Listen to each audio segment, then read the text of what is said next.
made of concrete. Oh, feeling, maybe he'll see a little better Saturdays. Oh, hey, now, faces that he sees, now again ain't that familiar.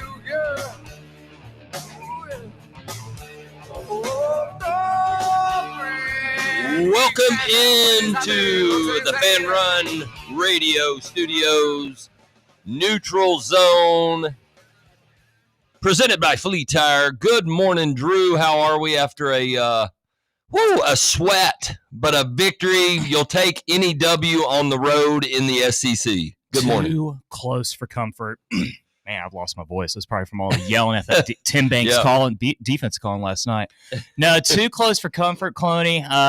It's one of those things that where the SEC is a different dog now, where there's not a bad opponent. I mean, with the exception of Kentucky. But Mississippi State is definitely not the Mississippi State team from last season. They are vastly improved. So a lot of things to complain about, but you know what? Good football teams find a way to win in games like that, especially when they consistently shoot themselves in the foot time and time after again. So seeing us be on the right side of that, because, as Vols fans, we have seen so many times over the years of being so close where our opponent, where we just play better overall and found a way to lose. So it's good to be on the other side of that for once. No question. That is Fan Run Drew. I'm the clone right here in the Neutral Zone, presented by Fleet Tire. Had a week off last year, a little vacation time, a little relaxation time. And but I tell you what a huge day of college football yesterday. Is Alabama back? I mean, Ty Simpson looks like a different he looks like a different quarterback than we saw week one. And poor James Franklin and just the big games. It's just something. I know he didn't make that throw. Drew Aller with the huge pick, and what a play by the Oregon defender there in overtime. But man alive, I mean, that's you just got to wonder, man. Just big games. I mean, at some point, how does that's just. You got to ask yourself if you followed him throughout his career. Just he's a fantastic coach, but man, when they get in a big game against like a top 5, top 10 opponent, I mean, the players play tight. This was their year. I know their season's not over by any stretch, because Penn State could win out, but Oregon, man, what a that's a big win. That was a huge win, and I tell you, just a crazy week 5 of college football, and it's a lot of carnage. I mean, LSU going down, which I'm not surprised about that in the slightest. By the way, right. I thought LSU was on fraud alert even from week 1, and it's clear that they are not very good at all. But right. Yeah, I mean, I don't feel bad for James Franklin at all whatsoever. But I mean, you've seen it time and time after again. It's just Drew Aller is just like not it. And I just think he got way too much hype this offseason. Yeah. The surrounding core around it, I mean, Penn State is a solid team, but man, even that first play in double overtime where like he had his, running back open behind the line of scrimmage and they could have gotten a few yards of gain, and he immediately threw into triple coverage trying to, fit a tight window. It's just, you shouldn't be making those mistakes as a fourth-year senior, fifth-year senior. So. No, and many NFL scouts have him tabbed as, a top potential, top 10 draft pick. I don't know. I don't know yet. I mean, look, you had an amazing, maybe the closest thing to like a generational tight end. And you're starting to see that already with Tyler Warren on the NFL level. I mean, he's probably the closest thing, maybe Brock Bowers light, maybe Brock Bowers 2.0. But he couldn't get it done last year. And but enough about them. I mean, at least he took ownership of their loss. I was a little critical of our coach, Heupel, against Georgia. I thought, he kind of overthought some things, and just kind of you kind of overthink it a little bit, and I thought a little bit of that yesterday. It sort of slipped back in there. What are you? And I hate to beat that, but drill down on that. But that's going to cost. That's going to cost this team a loss, easily one a year, with that mismanagement of the clock. I mean, when they're getting ready to punt, you let about 8 to 10 seconds run off when you have 3 in your pocket, 3 timeouts. I would rather get the ball back knowing that you're gonna receive the punt. Let's just say you don't return it for hardly any yardage at all, a minimal gain, or a fair catch. You're getting the ball at your own, give or take, 25 to 35 yard line. You would love to I would much rather have only 2 timeouts as opposed to 3, and have the minute 34, minute 36. And then the way we just kind of nonchalant, like we didn't even recognize and then what was the one play where it was a total busted play, it looked like. And, I know Aguilar was trying to roll out and ad lib, extend the play, maybe find a guy down the middle. You still got 2 timeouts at that point, but it just seemed like even the play to the sideline that gained minimal yards, we waited 3 seconds to call a timeout there. And I was like, what are we doing? That entire game, I had so many questions. And it wasn't just Heupel, right? I mean, the play calling from Tim Banks I have so many questions in regard of it, but we can try to I'll try to bring it back even to the first quarter. That one play that drives me absolutely bonkers is that, we make another defensive stop. It's 7-0, driving down the field. It's 3rd and 2. All you need is 2 yards, and we're going to be in their red zone. Yeah. And we throw the ball. Yeah. We throw the ball behind the line of scrimmage. And it's just, they can't stop the run. And I mean, and to Mississippi State's credit, they did a very good job. I think we only wound up rushing for 132 yards the entire game. So I mean, they did what they could have, about as good as they possibly could have. Yeah. But still, I mean, you put in Bishop, he moves forward, he lands forward. Why not just run it in the middle and just try to be able to get a couple yards? Like you did against Georgia, the final drive. Yeah. You were getting 3, 4, 5 yards, and I agree with you. You had that, and then you saw on the defensive side where when we just started blitzing and playing man-to-man and putting pressure on Mississippi State's offensive line, it led to a pick 6 that could have easily swung the whole entire momentum of the game. And instead of continuing to do that, Banks calls a soft zone defense where our DBs are playing 10 or 15 yards back. I mean, that one drive, Clooney, where they had what was it like? I think it was a holding that called back the touchdown, and it was 2nd and 20. And we immediately had our DBs. You know they're going to run the ball. They're not going to throw it 2nd and 20. They're going to try to be able to get a little bit of yards so they can set up the pass at 3rd down. As soon as I knew that we dropped our DBs 15, 20 yards back, and he got a 16-yard gain after that, I was like, they're scoring on this drive. They're scoring. And that's just the thing I don't understand. It's you got to have faith in your defense line to be able to get pressure. And guess what? They lead the country in sacks with 20. Yeah. I think they have over 35 tackle for losses. And, I mean, Arian Carter was, behind the backfield all night long, along with Joshua Josephs and Tyree West. So trust your guys in that. And that our linebackers outside of Arian Carter, T. Lander, is just way too damn slow to be playing in this league. He's not very good in pass coverage. And that we have that disadvantage at safety with Turrentine. Mm-hmm. So you play your DBs man-to-man.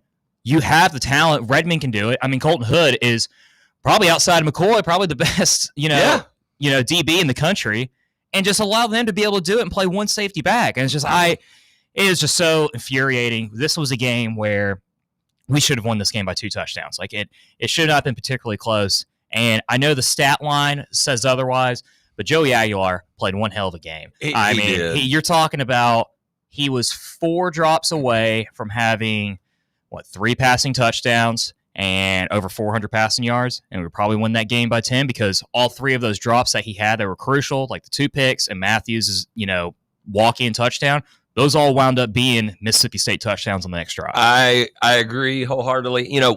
Watched the game with several friends, and they were like, well, if it wasn't for our defense getting the 2 scores, our offense. Here's my point: is that was kind of a wash. Yes, that you'll take those, and that clearly kept us in the game. But if you score the offensive touchdowns, the ridiculous PI on Brazzle Dazzle, which they were both pushing and fighting for the ball. The guys, that was terrible. The guy's like turning around to adjust, and he just, I mean, it wasn't like a Michael Irvin back in the day, that, hard push off to get separation. It was very, very minuscule. Here's my thing. You can say, okay, you get the defensive touchdowns, the scores is what, kept us in it, because our offense didn't. If our offense just takes care of the ball, yes, Joey Aguilar had a couple throws, and I'll put the one especially to Kisselman across the middle. It was zipped, and it was behind him a little bit. He knows it, and you know what? He owned it in the post game. I love that. He says, I've got to be better there. I got to put it to where he can make a play on it, and it not, him turning around and it being zipped right at him behind him. He's got to be better. He acknowledges that. I love that about him. I don't know that the previous quarterback here would have. My thing is, and we know it with this offense, okay, game script, game flow, whatever you want to call it. If Tennessee scores those touchdowns, you saw it in the overtime there, where you forced them to have to play from behind and throw. They wanted to be playing even or slightly ahead, where they could run it with that monster running back who was chewing yards up against us. But you know what? Our defense, bend but don't break. We made stops when we had to. Sure, I disagree with some of the play calling on the defensive side. You're very thin at defensive line. I understand that. But I'll say this. If you score the Mike Matthews touchdown, if you hit, Braylon Staley, if he doesn't drop the one, he's still running. That could have potentially, if at the very least, you've got the ball in the red zone and them on their heels, tempo. Listen, teams hate that. And they had some big boys on that defensive line. And when we were just churning yards and we would, get first downs, move the chains, boom, it was up tempo. I love what Aguilar brings. He's a perfect fit for Heupel, what he wants to do with this. But I one other little aspect of the game that I saw, and they went to it finally when we got the tying score in the fourth quarter. But the Joey Aguilar, like the read option keep around the end, that was there. I was watching it. Literally, I was talking to guy I was watching the game with, played college football, literally was like, dude, they are not respecting that. They don't think he's going to run it ever. And then that play, and oh, by the way, number 70, first time we see the freshman, the super freshman, aside from the false start penalty, played pretty good. Played pretty well. That's a big moment. And listen, big time moment. He looked ready. I mean, he's over there, smacking himself in the, a la John Henderson back in the day, although he had his helmet on, he was smart to do that. But but he came in and played in a big moment against some big-time defensive linemen. Those boys, he didn't see anything like that last year in high school football. Nothing like that. Yeah. Not in any camps. So tip of the cap to him, to the offensive line, playing when they needed it the most. And what a play, the one guy miss that he had to in the local boy and Deshaun Bishop, and the miss, and then boom, he got to the end and he was gone. So that was, again, a W is a W. You'll take it.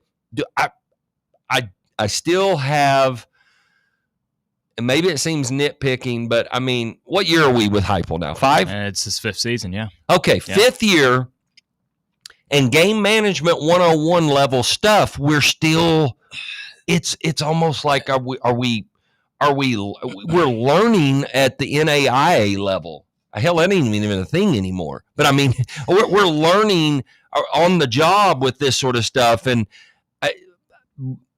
man, national people see it.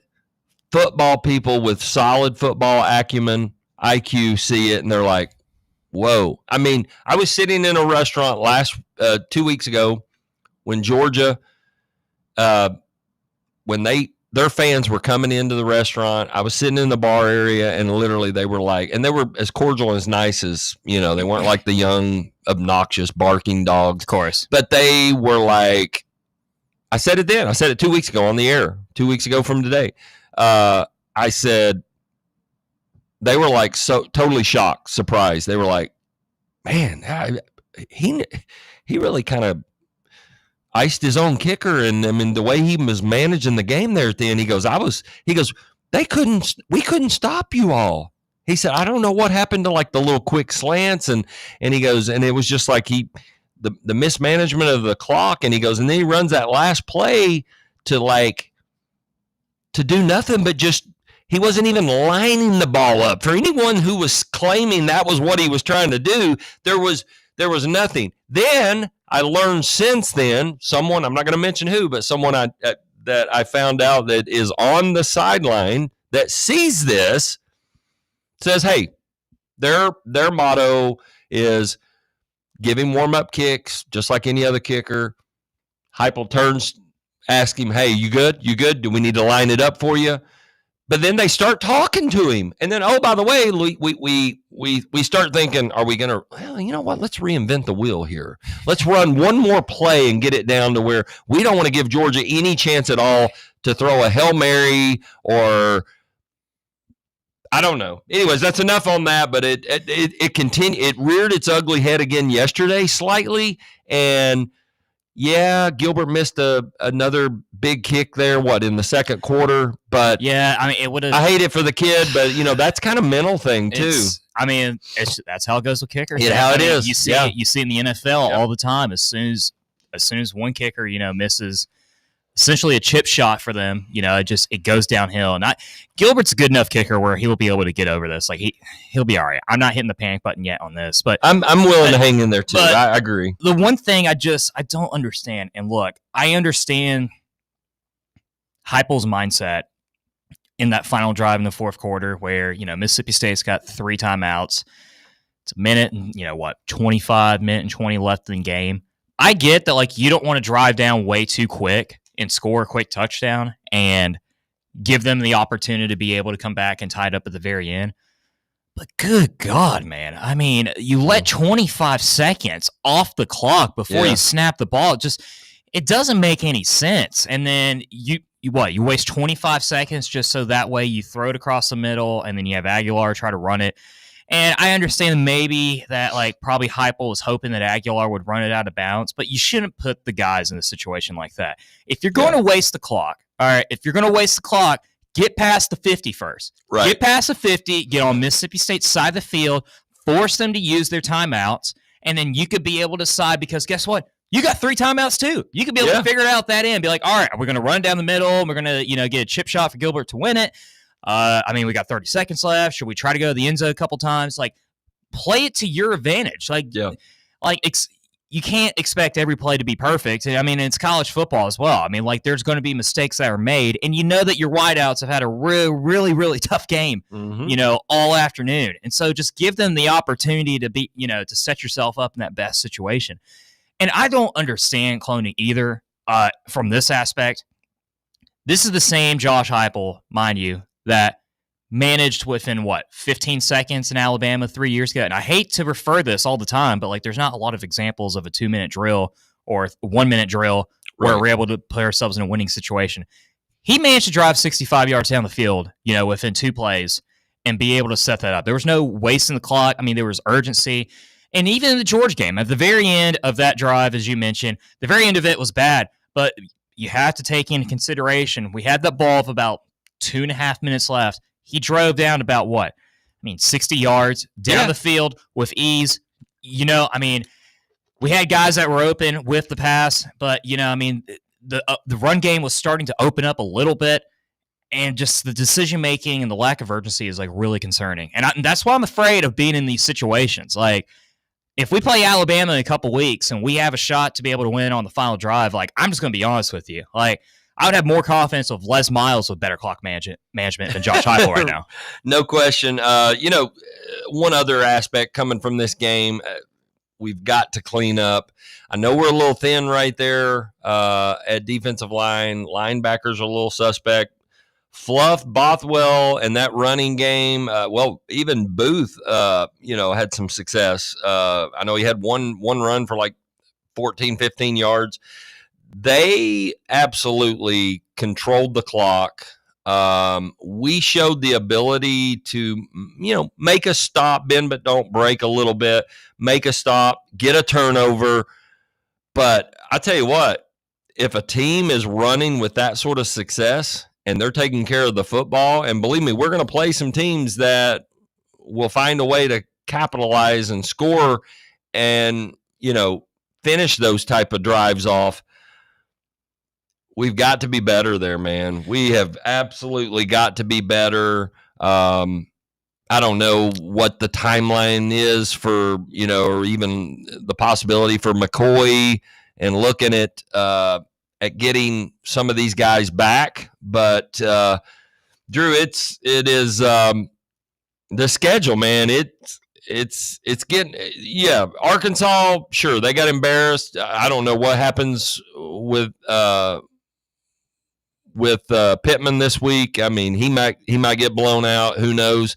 But it's interesting to say the least. This schedule is after Arkansas. It gets real. It gets tough. I mean, going back to back, not back to back, but you have back to back road games with Alabama and Kentucky, and we can say all we want about Kentucky, Cloney.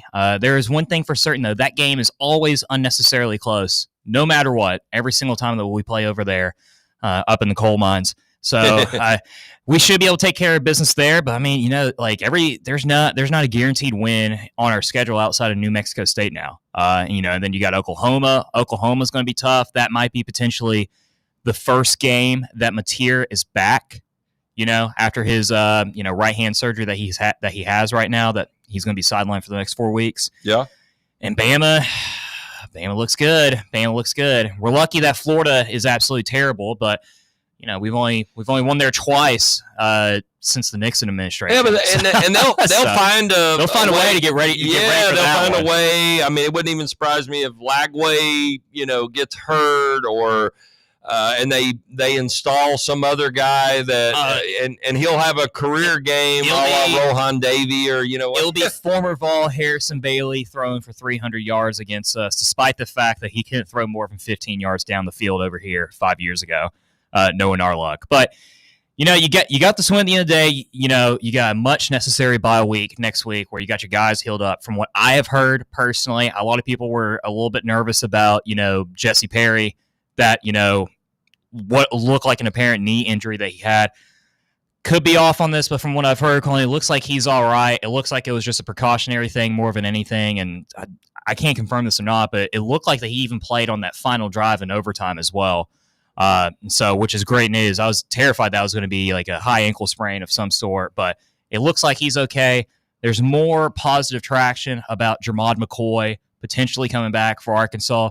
Davian Hobbs looking like he'll be back in Arkansas. Oh, that's as fantastic. Well. And so that will kind of alleviate the less pressure for Eason and Bailey and Moy especially. And not that we need to be too worried about our defensive line. Our defensive line is, as always under Rodney Gardner, absolutely elite. Absolutely. But they need more bodies. You've got to have depth. Yeah, you've got to have bodies. Which is, we're going to be healthy at the right time. I mean, having McCoy back and having Hood back, for Alabama, I don't think there's another game on our schedule where we need them more importantly, than that one especially. So yeah, you want to have a good, clean game, take care of business against Arkansas. Listen, I would love to see us pop them early, be up by like 21 at halftime, put this game away in the mid-third quarter. It would be great to just kind of get some guys in there, relax some of these guys, let these guys be fresh because, man, it's, you're obviously getting the week off between now and Arkansas. So you got a full, 2 weeks here, but get right for, even if McCoy's back by Alabama, and maybe that's the plan, is maybe we want him back at Alabama. I'm also going to give you a little bit of juice, I guess. Everyone's been asking, and it's just from one little source that I got on the blackout game. I'm hearing that there's a good chance that's going to be Oklahoma. So it's Halloween weekend. That makes the most sense. Yeah. And honestly, we don't need to do any gimmick for Arkansas. No, I watched their game yesterday. I agree. They are they're hot garbage. They're very bad. Yes, they are terrible. Their secondary, their defense. Listen, if we obviously want to be able to just run the ball. I hope we get to see more David Sanders. I hope we get to see, like you said, if we can get some key pieces back. And look, even if McCoy is back and just plays some snaps, plays a little bit against Arkansas, just to get his game legs, get that, the rhythm, everything back, the flow, game flow, and have him ready for Alabama, that would be huge. I don't know I'm not a medical. I don't know his medicals. But that would be a huge bonus for us. So you're looking at, again, week off this upcoming week, then Arkansas, then we go to Tuscaloosa. Again, the job that DeBoer, they were ready to run him out of town. Saban was coming out of retirement. People forget. Now he is 7-1 all time against in 8 games against top 10 opponents, and only one, oh, by the way, loss was Michigan. Michigan National, and nobody was beat. That Michigan team, the defense, they had everyone's plays. They were, their running game was just Jonathan so Edwards dominant. And Blake Crumb were absolutely filthy, and obviously, and JJ McCarthy too. So that team was absolutely loaded. Yeah, and you know what? Again, I thought Georgia, when we played them, and I think Alabama took some of that, and I thought we exposed Georgia secondary with the passing game even more so than Alabama did last night. And Alabama did a fantastic job. They rode him out a lot and extended the play a little bit. Those young corners for Georgia are not very good. And this is not a typical Kirby Smart defense. Their front seven's pretty solid, but their back four is abysmal. And Alabama showed that last night. They even had another the very first drive of the game. Williams drops the touchdown. Mm-hmm. It was right in the basket.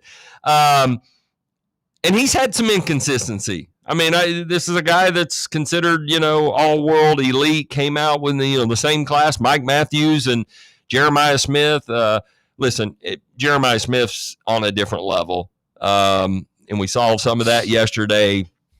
But I will still say maybe the most impressive win so far this year. Was it yesterday in Happy Valley? That's pretty strong.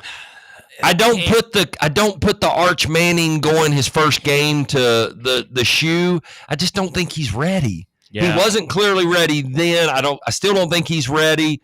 My thing is Happy Valley is obviously a top 5, one of the toughest environments in all of college football. And a whiteout. There's no debating that. Yeah. But my thing is that I don't think Penn State is just that good. I think they are a top 10 team.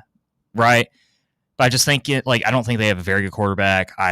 James Franklin, as we kind of alluded at the start of the show, always finds a way to kind of choke when it matters the most, especially at home. How many times can we, do we remember time and time after again losing to Ohio State and Happy Valley? Oh, or or at Michigan, in the last few years too. And so I don't know if that's more of an impressive win for me than Alabama beating Georgia, because Georgia had a 33-game home win streak. Their last home loss. Kirby 1-7 against Alabama, which is hard to believe. That is insane. Which is insane to believe. But their last home loss, and you can correct me if I'm wrong, was 2019 against South Carolina when Will Muschamp was still head coach over there. And so that's a long time ago. And so. I think Alabama's win is like more impressive considering the fact that like from the small sample size that we saw, where the only decent competition they played was Florida State, and that's a whole other thing on whether if they're actually good or not either. They looked disjointed. They didn't look organized in the first couple weeks, and then last night they looked well prepared. Ty Simpson, credit where it's due. I thought that man was an absolute fraud the last 2 years, but he looked like a competent quarterback. He made some really impressive, throws. And DeBoer just schemed the hell out of Kirby Smart, which there's not a lot of coaches that can do that. No, they're not. Well, and again, credit to Heupel. Aside from the blunder at the end of the game, I think Heupel showed some things. And again, not the typical Kirby Smart secondary. I think he knows it. I think they're trying to disguise some things. But teams, I would spread them out. If Oregon plays them, I think Oregon has similar success. I think Miami would have similar success, which leads me to my next topic. And I see where Heather Dinich on ESPN has projected her. Oh, boy. I know how this is going to go. Yeah, projecting the top 12 right now. Now, let's see. Listen, even as we go through these, and I guess we can take our first break whenever you're ready to. We can take our first break. Maybe we'll do that, and then we'll come back and dive into this. But my thing is you're looking at all these teams, and I'm going to go through there. Drew, I'm going to challenge you. I'm going to challenge anyone else at 865-966-3435. Call in and tell me, is there a team right now, slam dunk, that you say is the clear-cut favorite? Yes, that was probably the most impressive win last night by Oregon, doing it on the road. The crowd's back into it. You think, oh, man, they may win this in overtime. The Vegas odds had Penn State going into overtime to win it. And Oregon just, man, they found a way. Right now, Miami looks like on top of the college football world. How much of this is are you buying? Are you selling? I don't feel like there is a clear-cut favorite. If Ohio State had maybe not a true freshman, whatever quarterback and he's got probably a higher pro ceiling than what Will Howard ever had or wherever will have, but he's still a true freshman. Now, he grew up yesterday and made some big plays against a pretty decent opponent at their place. We'll talk more about it. We'll unpack it.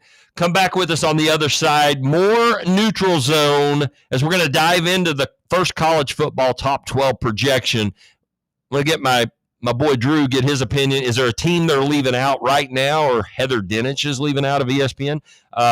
We'll dive into that and unpack that on the other side. More Neutral Zone right here on Fan Run Radio. Life never stops moving, and between the 30-minute commutes, daycare pickups, weekly soccer practice, Tuesday night yoga, X number of coffee runs, and that weekend trip to Grandma's, you're racking up the miles. What you need is a tire that can keep up, a tire designed for doers, a tire that's going to last, like the exceptionally long-lasting Michelin Defender tire. With an 80,000-mile warranty and the safety and comfort you expect, you can forget all about the miles ahead and focus on getting to your destination or conquering your to-do list. Fleet Tire, I-275 exit 1B at East Woodland Avenue in Knoxville. That's Fleet Tire, I-275 exit 1B at East Woodland Avenue in Knoxville. Fleet Tire. Your tax refund belongs to you, not an identity thief. Over $6 billion in tax refunds were flagged by the IRS for possible identity theft last year. If you're in a bind this tax season, LifeLock can help. They monitor and alert you to identity threats you'd miss on your own, even if you're careful with your personal information. And if you do become a victim of tax-related identity fraud, LifeLock has U.S.-based restoration specialists ready to help solve your identity theft issue. Plus, all LifeLock plans are backed by the $1 Million Protection Package, meaning LifeLock will reimburse you up to the limits of your plan if you lose money due to identity theft. Let LifeLock help protect your financial info, so all you have to worry about is what you do with your tax refund. Go to LifeLock.com, save up to 25% off your first year. The promo code is HERD, promo code HERD, to save up to 25% off your first year. LifeLock.com. Identity theft protection starts here. Yee-haw! I've been hooting and hollering ever since I started betting with the VIP Play app. VIP Play has more than 200 leagues, every bet type you can imagine, live betting and live hosts, all with 24/7 support from real live people when you need them. Start betting better with the VIP Play app today. Don't be a better, be a better with VIP Play today. Download VIP Play today or head to VIPPlayApp.com. Make sure you use the promo code FANRUN to take advantage of their welcome bonus and so they know that we sent you. Gambling problem? Call 1-800-8899-789. Must be 21 or older and located in Tennessee to bet. Attention service members and veterans. Introducing the Griffin Law Firm, your trusted ally in military legal matters. From court martials to benefit claims, at Griffin Law, your mission is their mission. Here's VFL Marshall Griffin. As a veteran and retired military attorney, I've successfully defended lifelong benefits and helped preserve professional futures. So I know that when you hire a military justice lawyer, you maximize your chance to get relief. With my unique experience, I can advocate for you because there's no military matter that's too big or too small. Let us help you make these critical decisions that could affect the rest of your life. Remain silent. Request counsel. Call Griffin Law. For a free consultation, call 888-707-4282. That's 888-707-4282. Or just visit griffinlawdefense.com. Are you ready to show off that confident, radiant smile you've always dreamed of? Well, here at Knoxville Smiles, we're ready to turn your dream into a reality. At Knoxville Smiles, we're more than just a dental practice. We're your partners in achieving optimum oral health. From routine cleanings and checkups to advanced cosmetics and restorative procedures, we offer a wide range of services in an environment that makes every visit a positive and comfortable experience. At Knoxville Smiles, it's about more than just treatments. We're focused on creating a welcoming environment where you feel like family. Our state-of-the-art facilities are designed with your comfort in mind, and our friendly staff is always ready to address your questions and concerns. Don't wait any longer to achieve a beautiful smile you deserve. Schedule your appointment at Knoxville Smiles today and take that first step towards a healthier, happier you. Call us at 865-539-1776 to book your appointment today, or just visit our website at knoxvillesmiles.com.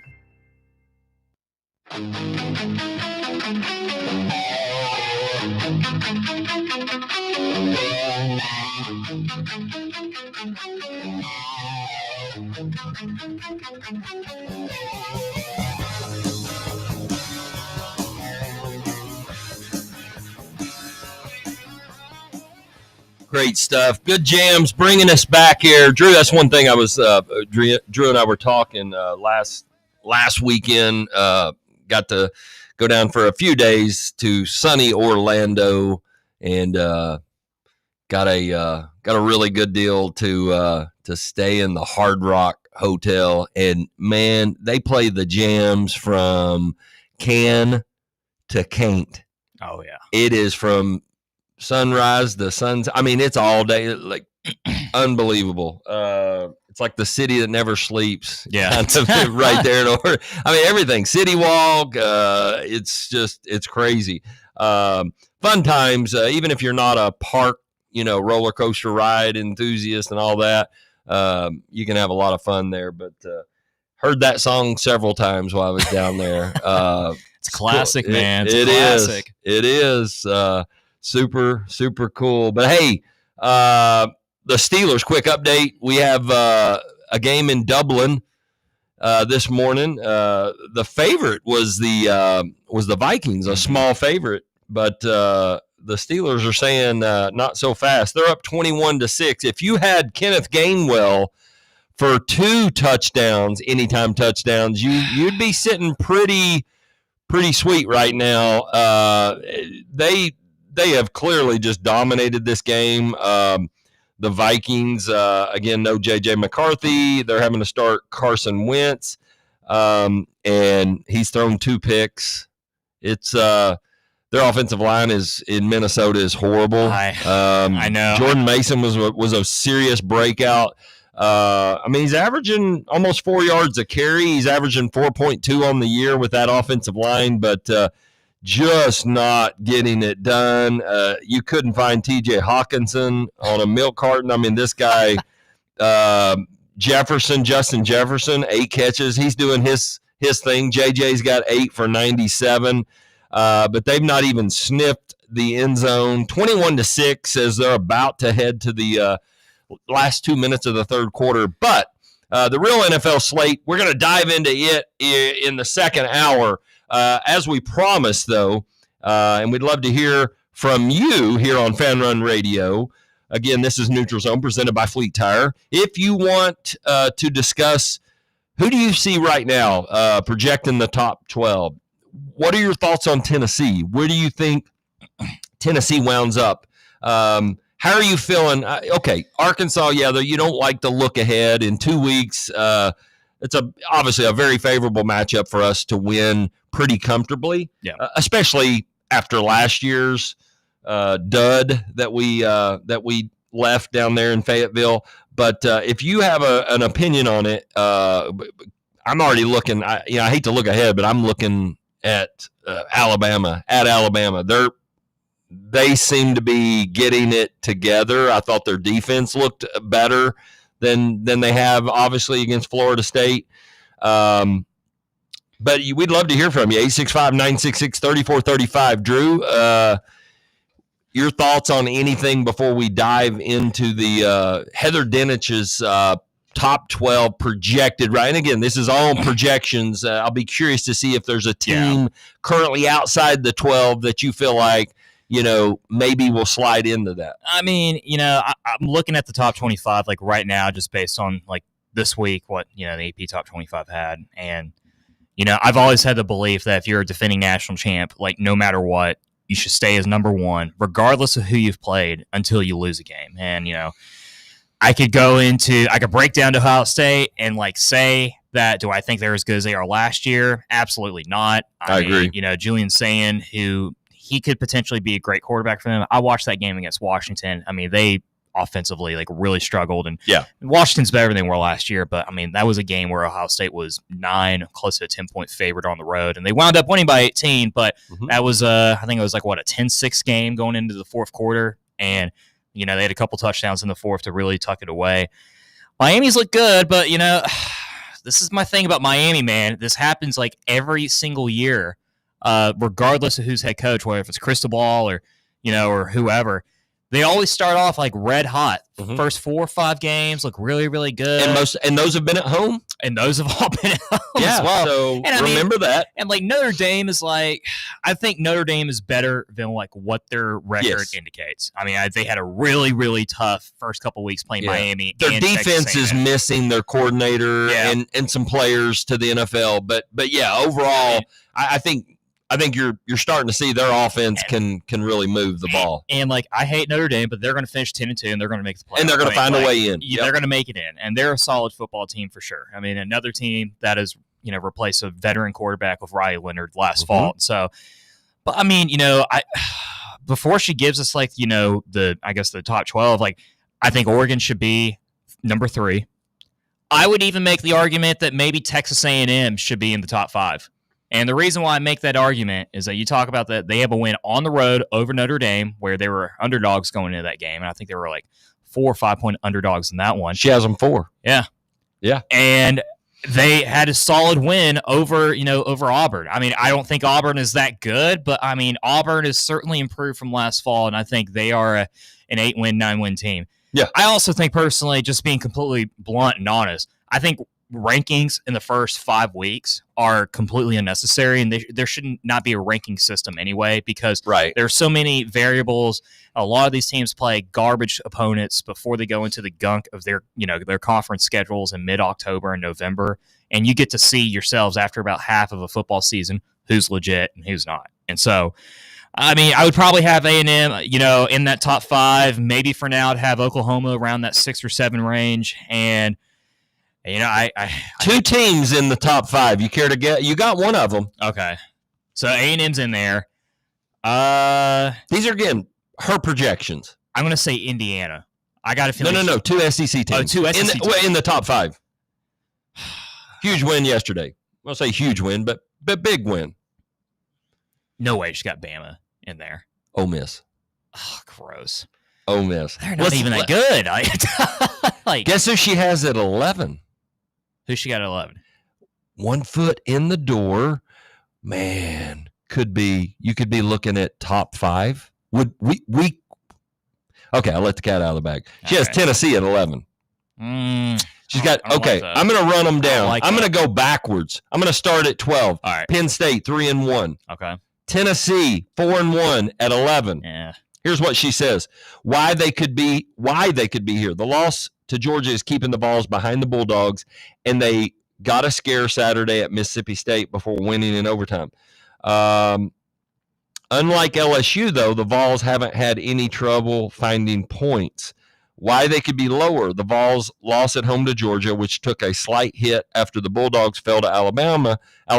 Meanwhile, LSU lost on the road to undefeated Ole Miss. It's possible the committee would have LSU ahead of Tennessee and Penn State. Need to know about the Vols. The Vols have a bye week to prepare for Arkansas before back-to-back SEC road games against Alabama and Kentucky. Obviously, as you know, toughest remaining schedule is going to be that October 18th at Alabama. Again, 3 weeks from now. The Tide has improved each week since its loss to Florida State and is favored to win in each of its remaining games, according to ESPN's FPI. Now, okay, Vol Nation, we're getting some love from ESPN. 10th, she has Indiana, 5-0 Hoosiers, much deserved. I mean, again, their schedule, you could maybe say, all right, whatever, but still, what a job Signetti has done there. Oh, yeah. Georgia at 3-1. She has at 9. Tough remaining games. They play Ole Miss. They host Ole Miss. But I could see them getting up and beating Ole Miss at home. Alabama, she has at 8. Right now, okay, if I'm like legit, if Ty Simpson continues to play like this and continues to mature and grow, are they kind of a sleeping giant right now? I mean, a team that got embarrassed week 1. It's hard to say that they're a sleeping giant when a lot of people had them predicted like to make it back to Atlanta for the SEC title game. You know what I mean? They still play us. They host us. Where do they play LSU? That's in Tuscaloosa. But they have and it's so weird that game day is going to be there, but they have Vanderbilt next weekend. Yes, 5 of the next 7 opponents for Alabama are ranked. The unfortunate part, though, is that Missouri's on the road. That's a noon kickoff. They're going to beat the brakes off Missouri. Missouri's on who? Alabama? Yeah. You think they will? I think Missouri's fraud alert, personally. Maybe so. Yeah. But they got the Vols at home, LSU at home, Oklahoma at home, and then obviously after that they're in the season at Auburn, which it's the Iron Bowl. Anything can happen, but I don't really see Auburn doing anything. So I mean, they got. I don't want to say they have a lucky break, but I mean it's just how their schedule unfolds. I mean, all their toughest games are at home for the rest of the season. Georgia, however, I was looking at their schedule. Their schedule's a little bit intriguing, though. I mean, they got Kentucky next weekend. That's a dub. But Auburn at night, which could be a little bit interesting. Ole Miss at Auburn. At Auburn. Yeah, that could be interesting. Sure. Ole Miss at home. They should take care of business that one. Florida, and the last year in Jacksonville, because I forgot after this year they play in Atlanta and somewhere in Tampa because of the renovations over there in Jacksonville Stadium. And then they have Mississippi State on the road, which we saw. I mean, Mississippi State's got like a similar, like ID, kind of like, DNA as Heupel's offenses do. And then they play Georgia Tech in Atlanta in the year. And we saw how Georgia Tech played last year. Yes, and Georgia Tech is no joke. No, they're not. They had to, come from behind and eke out a win yesterday. But it's again, win on the road. That's what great. That's kind of a look ahead game for them. I actually liked Wake Forest getting points. I didn't play it. I was kind of like, man, that could be a look ahead. Same with Vanderbilt yesterday. Vanderbilt was like a 25 point favorite. and it was like, okay, big win. Next week's a huge game, which I like them, by the way, getting 20 points. That was the opening line. I don't know where it's at now, but so let's move through these rankings. We said Alabama at 8, 3-1. Here's where it gets interesting. The team that beat them, Florida State, is 7th. Despite losing? Yeah. Oh, by the way, this week they play Miami. Yeah, they're gonna get throttled. I think they will too. I think, well, okay. They can, if they lose, I don't think they're not in the playoff. Oh, I mean, unless they win the ACC title game. It'd have to. They'd have to, like, against them, like a rematch, something like that. It'd have to be a very impressive opponent. Yeah. W over an opponent. Mm-hmm. But Miami could lose to them in a close game, and I don't think Miami would fall to like probably 8 or 10. But Miami would still be in the conversation. Florida State would not be. I think we can agree on that. Mm-hmm. Now, moving up, 6, a team that we're going to see here, November 1st, potentially the blackout game. That's what I'm hearing. They're 4-0. So their situation's a little bit unique, right? I think John Mateer is, in my humble opinion, I think he's probably the best quarterback in college football right now. He looks the part. He got a hand injury. 4 weeks, 4 to 6 weeks, he's considered out. And could he be back by October 11th for Texas? They've got Texas before they come here. I mean, I don't know. They're saying suddenly even bigger challenges. Mateer should be recovering from hand surgery, and it would be right now. It's uncertain. This is the thing. I think they said it was between 4 to 6 weeks that they expect a full recovery for him, which estimates from when it was announced on Wednesday, which gives the indication that the latest he would be back for the Tennessee Who's game. His replacement? The Hawkins? Yeah. Oh, okay. And he was okay last year, all things considered. Yeah. But the thing is, for me, though, is that we've seen it time before, even quarterbacks here that had hand surgery in the middle of the season, they came back and they weren't comfortable. They weren't the right guy. I can't help but think of Tyler Bray back in 2011 when he hurt his hand. And I think it was against. Listen, it's gripping the football and being comfortable with that. And you're talking about a month without really properly gripping a football and then getting in the motion of things. So that plays into Tennessee's favor. And I look at their schedule too. I mean, you got Texas. I mean, that game is always crazy. And, even despite being a neutral site, I mean, I kind of like Texas in that one personally, if them playing a backup quarterback more than likely. Yeah. They got South Carolina on the road. They should win that one. Ole Miss at home could be interesting. Tennessee on the road, Alabama on the road, then Missouri, and then they finish with LSU at the end of the season. Yeah, and to your point with a hand injury, and this is something that would be huge from a defensive coordinator perspective, it almost would they their intent to be run like delayed quarterback draws, he's not going to, as far as drop back, it's probably going to be like short, quick passes out into the flat. I don't know that he'll be able to push the ball downfield. Again, I've never played that position, and I've never had that kind of injury with something like that. I mean, clearly I've hurt my wrist. I've sprained a wrist playing basketball, but it wasn't even shooting wrist. It was opposite wrist, but opposite hand rather. But I would think we'll know fairly early whenever he does come back. How well can he push the ball down the field? I mean, we know he's got wheels. That's the element that he brings to. So how do defensive coordinators, how do defenses play? Do you almost like beg him to try to stretch the ball downfield and really grip that ball and try to test that wrist injury? But Oklahoma sitting at 6 in hers. Again, Ole Miss sitting at 5-0. That's so insane. I am sorry, but that is completely insane. Yeah, I mean, you got to kind of look at it. I mean, at Kentucky, Arkansas are a combined 4-5, and Georgia State. So maybe that's a little bit of fool's gold there. I think they lose at Georgia. I could be wrong. Listen, if Lane Kiffin shows up and wins now he won a big game yesterday, but go on the road, win a big game like at Georgia. They have to go to Oklahoma October 25th. Yeah. So I think if you're a Vols fan, and you're looking at this, worry about your own, your own situation. Take care of Arkansas. Get rested up. Get McCoy. Get those guys healthy. Play the game of your life and win at Alabama.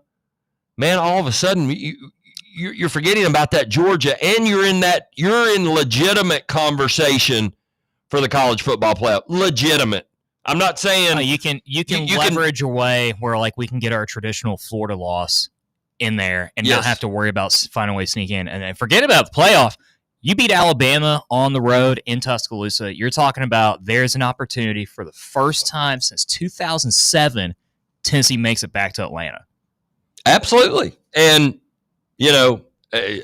I hear people all the time. I've seen people say, oh, I'd love another shot at Georgia. I don't know that we're going to see Georgia if we got there, but can you imagine Tennessee, Alabama, SEC championship game in Atlanta? Oh my God. Wow. I mean, that Go ahead and put me in the hospital. Right. So again, I'm not ready. I'm selling on Ole Miss being certainly in the top 5. Mm-hmm.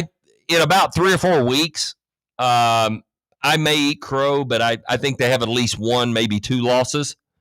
Now, to your point, A&M, and I actually had a futures on them to make the college football playoff. I did with 4 teams. So they were one of the teams getting, crazy enough, plus odds. And it was just too good for me to jump in on that. Everyone was on, LSU, and as and again, I was too. I thought maybe this defense looked, and their defense probably is their strength. Mm-hmm. What is going on with their offense? I mean, like Nussmeier is, he's, This is the kind of thing that you were like a little bit afraid about too. Is like, you talk about Will Richard, or I think that's his name. Don't ask Brian Kelly what's going on with your running game. Yeah. I mean, you lose a bunch of offensive linemen that left for the NFL. I mean, they had that first round pick to the Pats last draft, and you got a lot of young talent over there at wide receiver. But yeah, I mean, it's a lot of. They just look awful. There's just no other way to put around it. That's why, like, for me, about Ole Miss being at 5 in her rankings is a little bit concerning because, they only gave up 19 points to a LSU offense that could only score 20 points when they had 5, when their defense had 5 turnovers against Florida a couple weeks ago. But, they gave up 35 to Arkansas, a couple weeks ago. Like, they're not that good. And that's why I think, like, when they play Georgia, like, they're going to get exposed. And they're gonna, like, when they play Oklahoma, they're going to get exposed. And so I'm not confident too much about them. A&M, I've looked at their schedule, pretty easy from here on out. I mean, they got to play LSU on the road, which is always tough, but then, Texas at Austin at the end of the year. But Mississippi State, Florida, at Arkansas, at Missouri, South Carolina, those should be wins. I mean, Oregon, which I'm sure they're in that top 3 as well. The only 2 tough opponents they have left on their schedule is Indiana in a couple weeks, but that's in Eugene. And USC, which could be a little bit challenging, but that's at in Eugene as well. And they play Iowa on the road, which could be a little bit intriguing. But and that was where I was going to wrap this first hour up is Oregon hosting later in the year. Like you said, hosting Illinois. Might we see? I mean, Indiana. Excuse me. Could Indiana be undefeated going to Eugene? I mean, that would be crazy. And oh, by the way. Something else to that, and maybe you touched on this earlier, Oregon does not play Ohio State, nor do they play Michigan, who's obviously improved this year and has a fairly solid win on the road. But Oregon's beat a couple Patsies, but they obviously got probably the most impressive win on the road thus far. And Ohio State is right there. I would say right now, I would just based off that one win, I would say it's really close, but I would say I would give Oregon the top nod. But this thing is going to be like a revolving door. I think there's teams that are outside the top 12 that are going to come in, and some are going to fall out. But right now, it's wide open, man. I don't think there's a clear-cut favorite. Now, maybe Miami is that team, and we just haven't seen it, and they got to do something on the road for me to be totally bought in. Well, they don't leave the state until November when they play SMU, which is I don't know how that they got away with that schedule. Yeah, but, no frequent flyer miles. We'll just I mean, so anyways, one other keynote, and I'm not a meteorologist, but I know with some storms, you've got hurricane tropical storms are forming, and it's literally like a jacuzzi. The water down there is so hot, so warm. So could be some games rescheduled and things like that. And those are, obviously people's homes and lives and things like that could be in jeopardy. But hopefully all the storms will push off back into the Atlantic and go elsewhere and avoid the states. But that could be impactful over these next few weeks. But we will dive into some NFL. We'll obviously take your calls. If you want to talk some UT football, some college on the other side, you can reach us at 865-966-3435. You are listening to the Neutral Zone, presented by Fleet Tire. Come on back for more right here on Fan Run Radio. Hi, I'm Dr. Mike Costa at Knoxville Smiles. Here at Knoxville Smiles, we're all about making it easier for you to see the dentist. That's why we're now open until 7 p.m. on Tuesdays and Thursdays. If going to the dentist in the morning or during normal business hours doesn't fit your busy schedule, come see us a little later. Call 865-539-1776 to schedule your appointment, or just visit us online at knoxvillesmiles.com. Smile brighter with Knoxville Smiles. Hi, I'm Bo Kregner from the Kregner Group. Are you looking to buy or sell a home? Whether you're upgrading, downsizing, or just need a change, it's never been more important to have experienced, trustworthy representation in the real estate process. So if you have any real estate questions, I'd love the opportunity to earn your trust. Call me anytime for a free chat, 865-742-1035, or find me online at BoKnowsHouses.com. The Kregner Group, real estate the right way. Barley's has live music on weekends, general team trivia on Wednesday nights at 8 p.m., and now live sports trivia courtesy of the Knoxville Trivia Guys every Thursday night upstairs. The game starts at 7 p.m. and is free to play for everyone, so head on down to the Old City and show off your sports knowledge and win gift cards to Barley's. Use those gift cards to buy some delicious food and drinks, and you can take it all in with their wide selection of TVs and indoor projectors. Barley's Tap Room and Pizzeria. Your tax refund belongs to you, not an identity thief. Over $6 billion in tax refunds were flagged by the IRS for possible identity theft last year.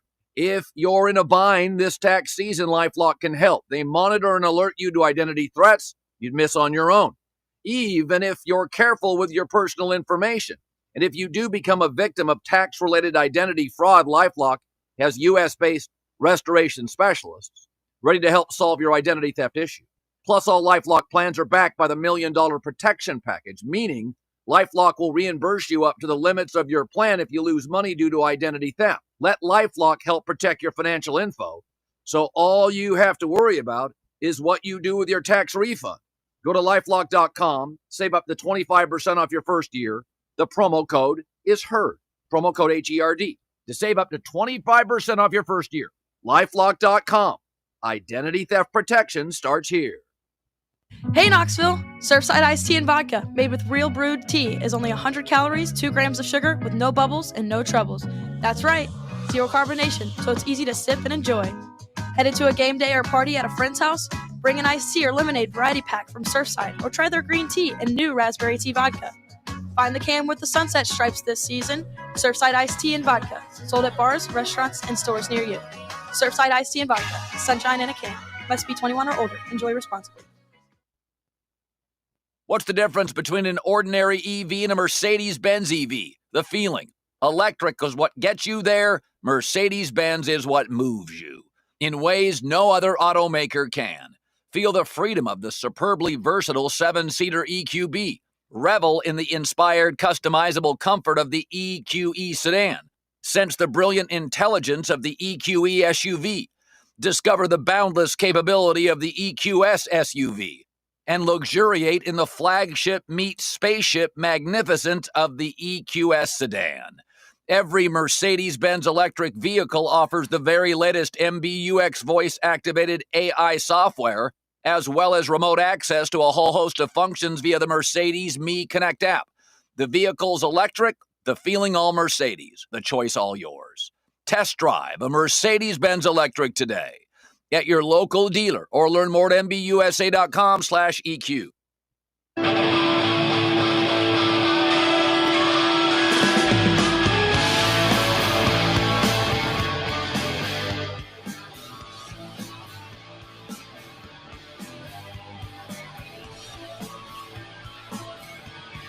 You know, I've been playing this song on repeat for like maybe about 10 years now. Cannot get over it. I know, Such man. a banger. It is a banger. Hey, welcome into the Neutral Zone, second hour, NFL hour. We'll still talk some UT sports, SEC, whatever you want to talk about. 865-966-3435.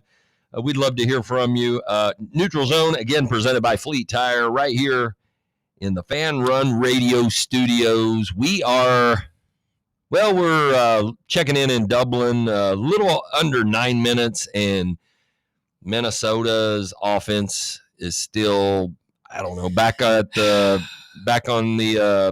I don't know that they even left Minnesota. It's 24-6, 3rd and 3.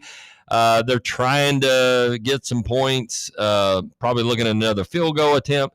But, this just really struggled today. Their offensive line is in shambles. 8 minutes left, 24-6 Pittsburgh. But and you have 2 Monday night games. I'm not a big fan of that. Hate it. Hate it. Yeah.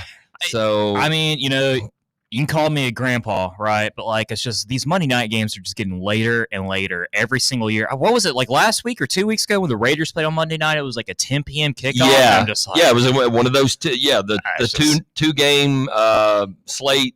My biggest problem has been the garbage that they're throwing out there, and I have a theory behind it. On the Thursday night games, the Thursday night games have been just complete trash. I don't believe. I think the players, you know, you got to factor in travel days. How many days of prep do you get from playing on a Sunday? You're playing a Sunday 4:00 game, and then, oh, by the way, Seattle is traveling. You know, albeit it wasn't far. It was Arizona, but still, you got look at the numbers. Do you realize going back to last year, it's like in the last 12 Thursday night games, the under has hit. The total points has hit under, and it's been by like a wide margin. It's hit like the average point scored is like 33.5 or 34.5. I can't remember what I saw. It's just been horrible football, turnover prone. It's been punt after punt. It's not like, and it does look like Minnesota scores a touchdown. Not sure who got it, but looks like they are reviewing, but it looks like looks like a touchdown Xavier pass. Scott. Oh, good Lord. I got Mason on my fantasy team. And, you know, the worst part about it, too, Cloney, I got Gainwell on the bench. I didn't think Gainwell would have a 2-touchdown game. Minnesota's defense is pretty stout. That's what I'm saying. It's just, this is why, like, anybody that's like a guru when it comes to fantasy football, I mean, you can't. You're just pure luck at that point. Well, it looks like they got a 2-point conversion, and now it's a 10-point game. So 10-point game. Let's get Mason over there back on the field. Let's try to get a little tutty over here. I agree, though, but the other thing this is the one thing I kind of despise, though, with the NFL that they've done is that it's just the Thursday night games are awful, especially for the players when you take into consideration that you have, like, realistically, maybe 2 days of prep, you know, like 1 day of film, maybe 2 days of practice, and then you're traveling, you know, because they have a full night, you know, night rest before they go play over there. Yeah. But then, like, NFL has the nerve to also give us just some of the most garbage Monday night games imaginable. Yeah. Like the one that we have tomorrow night, Jets-Dolphins. Both 0-3, total 44.5. I mean, Miami's only 2.5, surprisingly 2.5-point favorites. Like, I am sorry, but I have zero desire to watch this game. Bengals Broncos will be a little bit. It should be, and Browning, he's iffy at times, but yeah, I mean, Denver has to win that game or their playoff. They're already, again, the way they lost to the Colts was pretty brutal, but the league rules, you have to call that leverage or whatever they call it when you're trying to block a kick. Although the Colts did it on one of Denver's missed field goals, and they didn't call it. So it is what it is. It's a judgment call, and it's kind of like the brazzle dazzle offensive PI yesterday was kind of crazy. Well, in fairness too, we got very, very lucky that they didn't call a horse collar on Arian Carter. Yeah, very, very much. And yes, I agree. Before we go on the deep dive of the NFL, we got to give a shout out to Arian Carter, by the way. I don't think a lot of people know this. This man had a turf toe injury going into the game, and there was a lot of thought with the staff that he wasn't going to play, much less have 17 tackles. I know. I mean, he played the absolute game of his life. I meant to bring that up when I was kind of just perusing through the box score, and it was one of the things that I want when we were kind of being critical of Tim Banks and some of the calls. Yeah. He balled out, and you know what? I hope the turf toe injury. I hope he's not struggling with any of that today. Man alive, those are not fun. I have had some. I don't know that it was tough. I don't know that it was actually turf toe, but when I was playing a lot of competitive volleyball and especially sand volleyball, and you're jumping out of the sand, it's you got to your toes are kind of important, and it does, or just sprinting or jumping or cutting in basketball, it's very tough. But so hey, I know you've been anticipating this, as have the listeners. 1:00 matchup. CBS on CBS. Tennessee 0-3, Houston 0-3. It's bad that 3 games in that I'm completely mentally checked out of this Titans season. Yeah. They have done only the Titans, man. Only the Titans would spend a mere $100 million on their offensive line, and somehow statistically and visually, just watching them, be significantly worse than they were last year. I didn't think it was possible that the Titans could find a worse right tackle than Petit Friere, but my gosh, give props to Dan Moore Jr. from the Steelers, who came over, that we spent $80 million on. That man is a certified bum. I mean, you might as well just trot out with just 10 men and just leave that right tackle spot completely wide open, because we'd be far better off doing that than having him on the field. Yeah, no question. Callahan I think he's a sitting duck. I don't think he's going to make it. I don't know that he makes it through the year. I should have fired him last Sunday. I'm just being honest with you. And I know it's a bad look after 3 games. You're going, would a potential another coach second guess even considering taking a job with a franchise that does that? But that's pretty 101. I mean, level stupidity and then some of the stuff in the rules and that he didn't even know. I didn't know an elbow counted 2 feet. It's man, you've been in the NFL for several years. Yeah, as an OC. And again, I have been saying this for years. These OCs that play with generational, and I guess you could say Cincinnati, Burrow is in that class. He got them to a Super Bowl.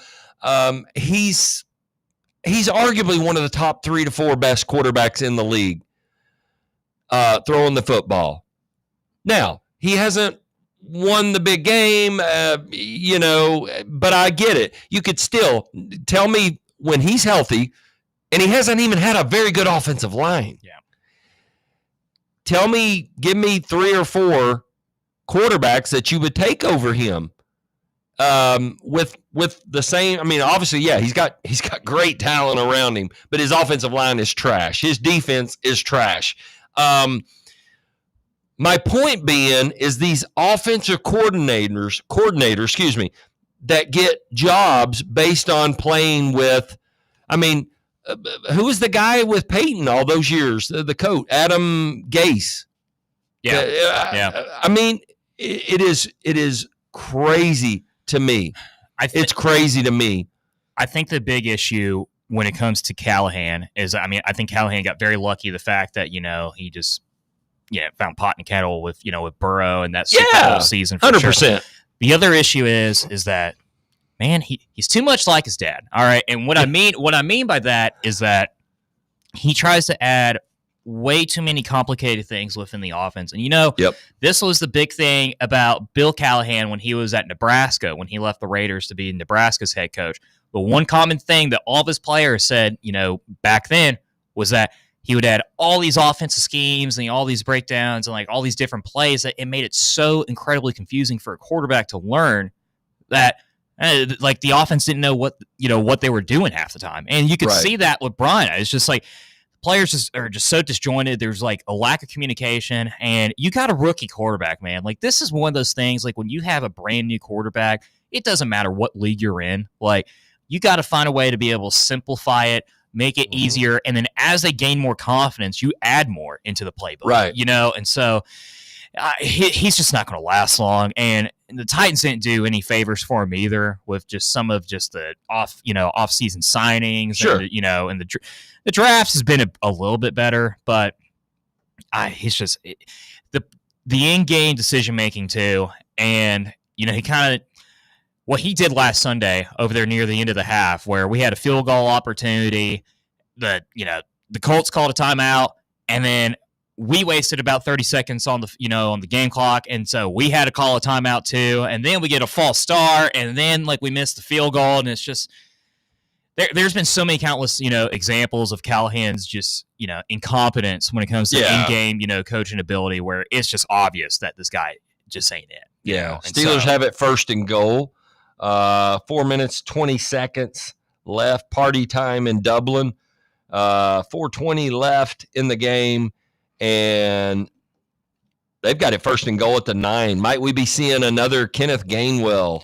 I swear, man. I swear. If this man gets another TD, I'm gonna snap. Man.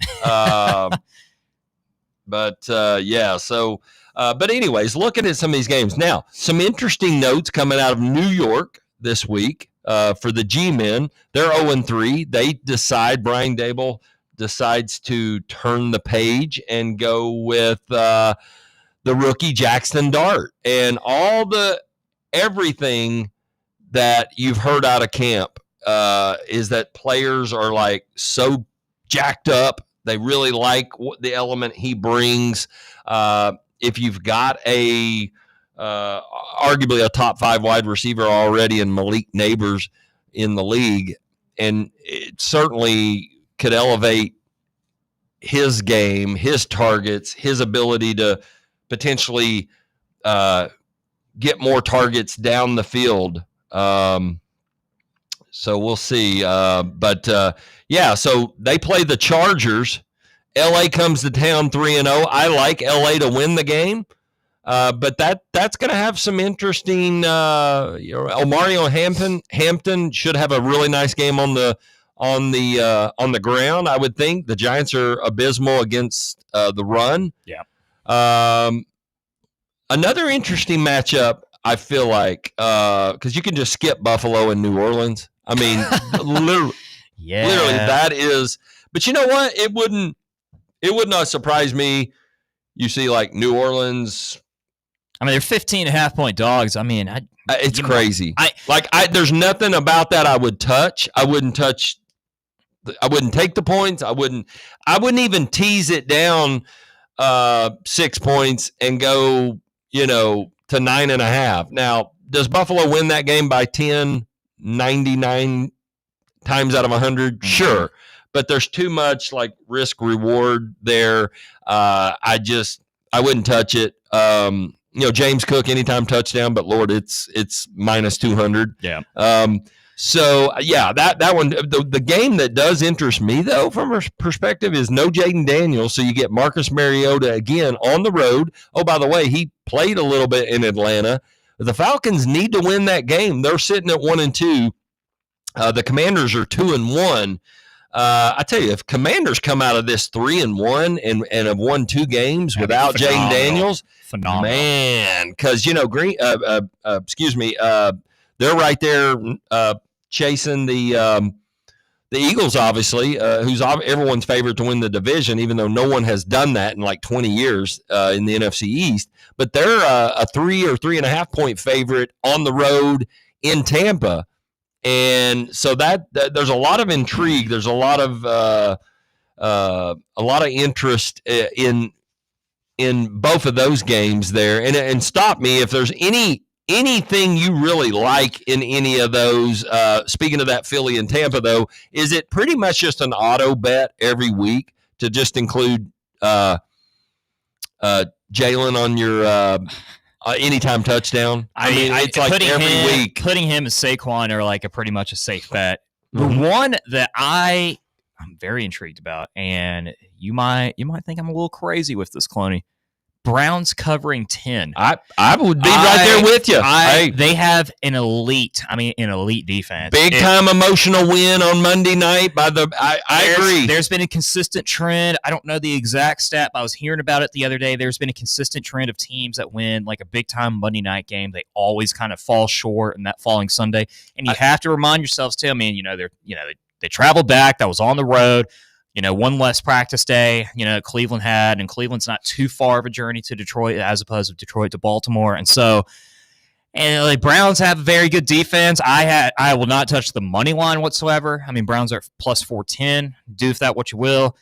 Over under is 44.5. I wouldn't really touch that either. But Browns plus 10, I think they cover the spread there. I think this is maybe like a 1 touchdown game, where Detroit will probably wind up winning 28-21 or 31-24, something of that. But I agree, man. I think it could be good. I think it could be.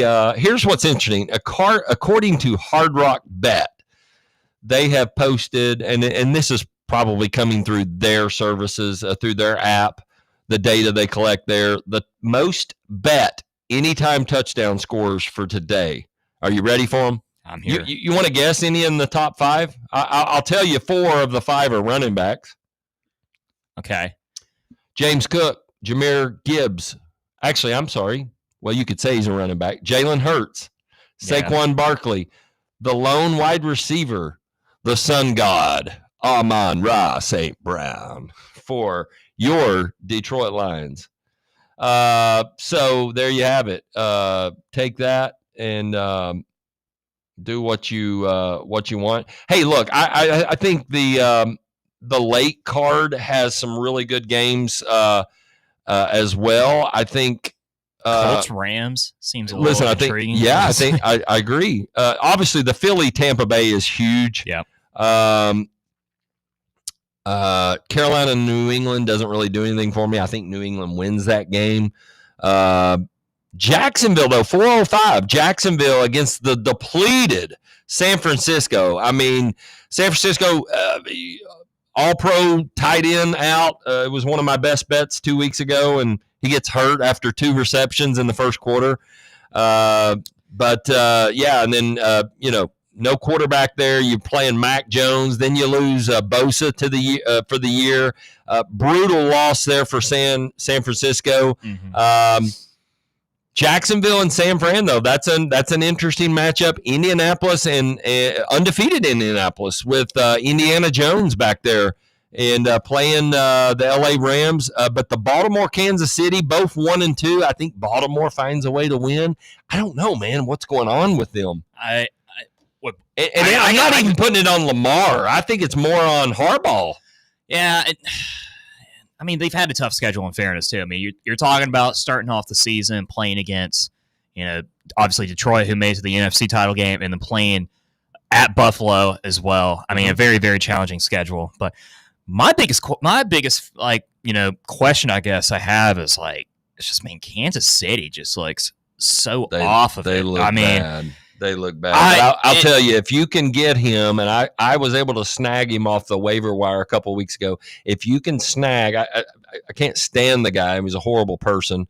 But Rashee Rice, he's going to go off when he comes back. When he comes back, that offense will get significantly better. Yeah. And he could be one of those guys that carries you to a potential fantasy championship and could sneak them in backdoor into the playoffs. As much as it pains me, because my Broncos, I don't know, they don't look right. Their defense is vastly overrated right now. But we could also be talking about either the Bears or the Las Vegas Raiders being 2-2 on this short season. God, what a gross game. Yeah, it is a gross game. Although I will say, Caleb Williams is balling right now. I mean, he's scrambling. His rushing yards and running has added. I mean, in my ESPN league right now, he's the 9th best quarterback right now. And for someone who has him and Dak Prescott, he started for me last week and got a lot of points, so I'll take it right now. But I don't think anybody thought that too, especially after how he started off the season against the Vikings. But yeah. I mean, he's always been really talented. He's always had that ability that we've seen. It's just being able to consistently put it. Yeah, I mean, 298, 4 TDs against Dallas, which you can take that for what you will. Like, Dallas is not very good, but he also had 2 touchdowns and 207 yards in that Detroit loss as well. And granted, I mean, they lost by 31, but still being able to have that positive ratio, TD INT section. I mean, so I wouldn't watch that game though. I don't know if I'd touch that game either personally, but I mean, if you're feeling a little dicey, maybe plus 110 Bears money line might be a little bit more of an intriguing bet. I do have a one I really, really like, a solid 3, potentially add a 4th team money line parlay. I'm going to drop that here in just a few minutes, give you time to put that in. But wow, has Minnesota got it 4th and goal? I drove it down the field. Pittsburgh's too. But back to that game, we talked about the debut for much anticipated Jackson Dart, and what happened?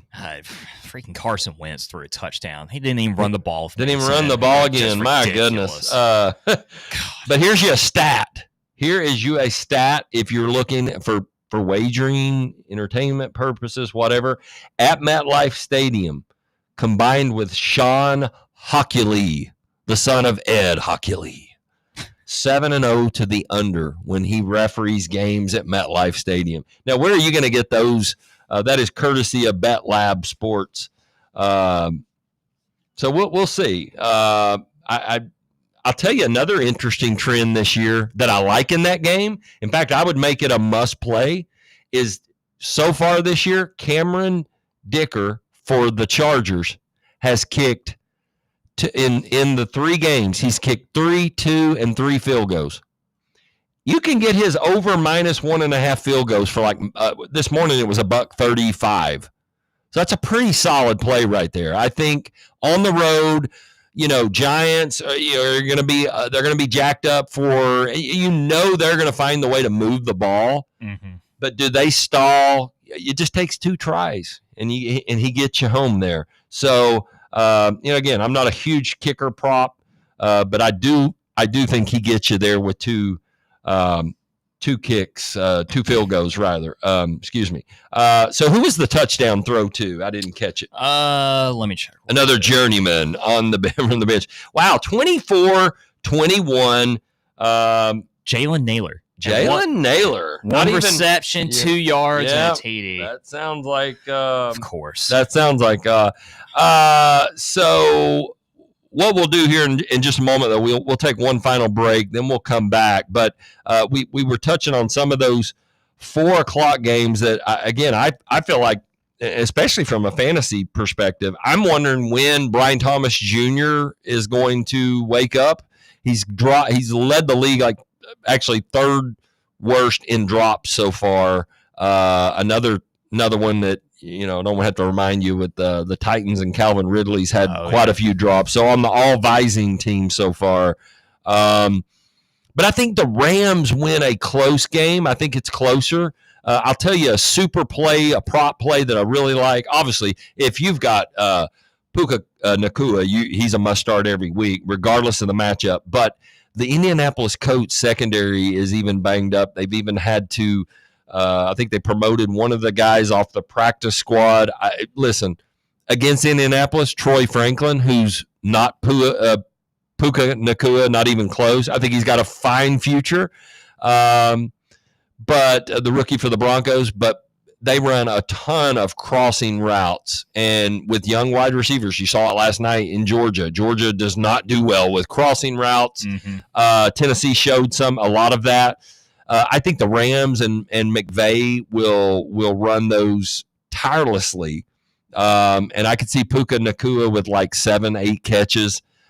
He may get 100 yards. I might even ladder that up, but I would definitely take him over that 78 yards, whatever his yardage prop is. I think he's going to eat today against that secondary.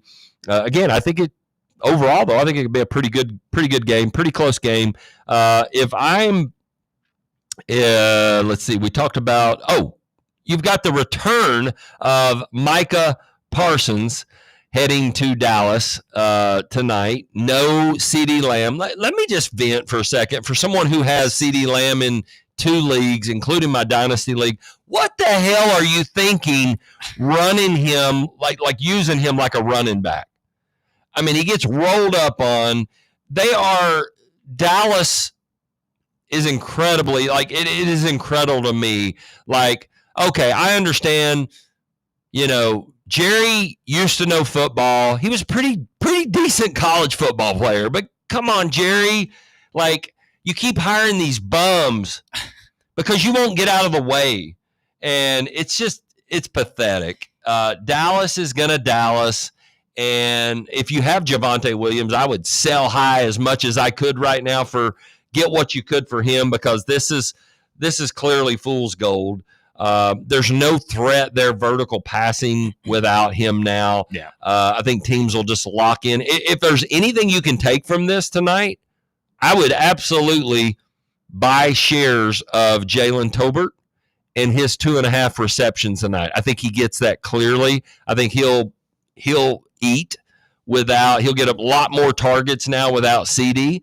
But I would imagine Green Bay's just going to pin their ears back between Gary and Parsons. They're going to come after him, and I think Green Bay, who struggled to run the football so far, and again, back to your Browns are deceptive. I told you in week 1 they were right there with Baltimore the whole, just every step of the way, and then they had drops, many drops that the old man Flacco hit in stride. Cedric Tillman, VFL even dropped a crucial one right inside the 5-yard line that would have set them up and potential game-tying touchdown. But I will say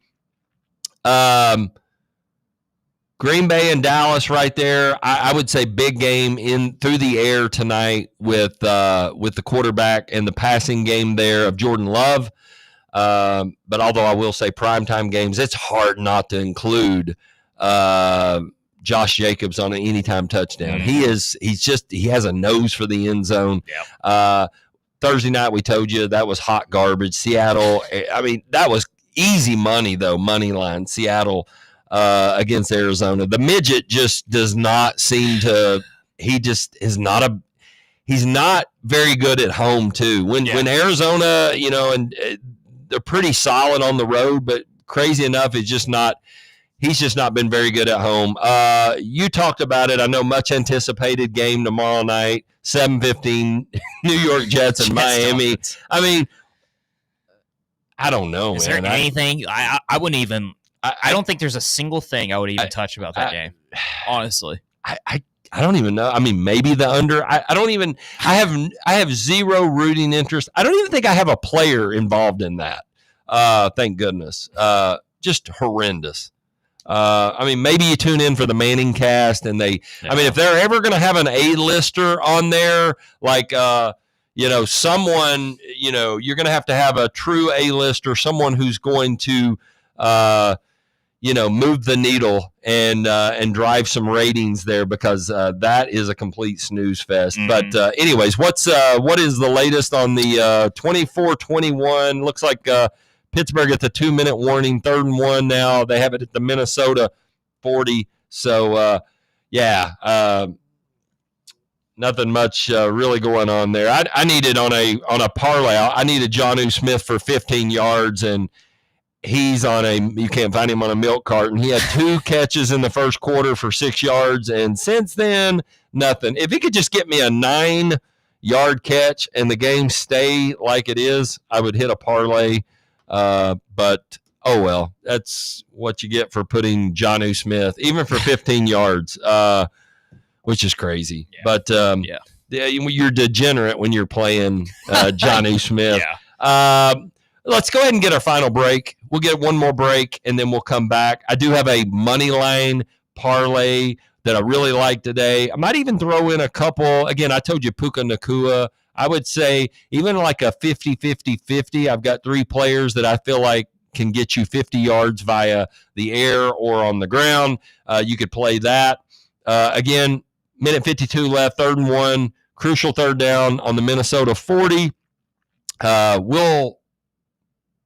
We'll review that and give you an update on that when we return. More Neutral Zone coming up here again, presented by Fleet Tire, right here on Fan Run Radio. Hey, Vols fans, Cody Brown here. I grew up right here in Tennessee and know what it means when someone says, I've got your back. That's why you can trust Farm Bureau Insurance of Tennessee. Whether it's your home, your vehicle, your family's future, or the business you built from the ground up, we will show up for all of your insurance needs. We are Tennesseans who understand what matters, which is doing right by you. Insurance is not all about just paperwork and policies, but it's about the people we insure every day. So if you want insurance that hits home, give me a call at 865-992-3871. Go Vols.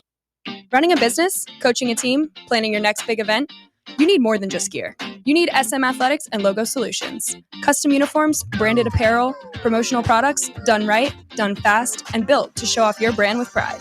From local businesses to high schools to major universities, SM Athletics is trusted by winners. Get real service, get real quality, get noticed.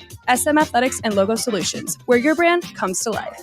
Visit smathletics.com and let's build something great together.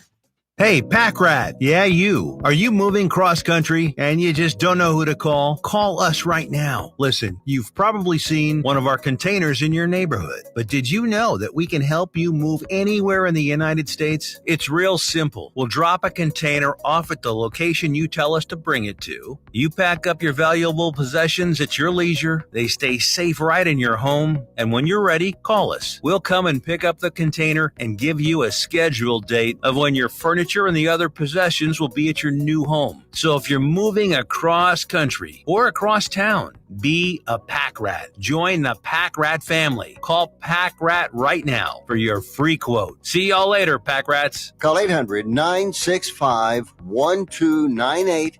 800-965-1298. 800-965-1298. That's 800-965-1298. Well-spoken and wise beyond his years, Haji tackles every new test with a sharp eye and a level head. This is Phil Steele, and you're listening to the Cover Boys Radio Network.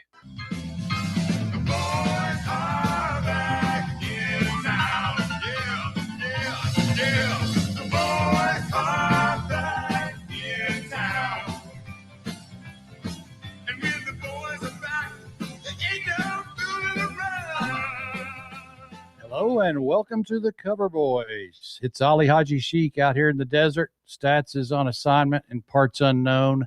So joining me this week is William Pattison, host of The Playbook on Fox Sports Knoxville. He may like to talk about sports wagering more than me.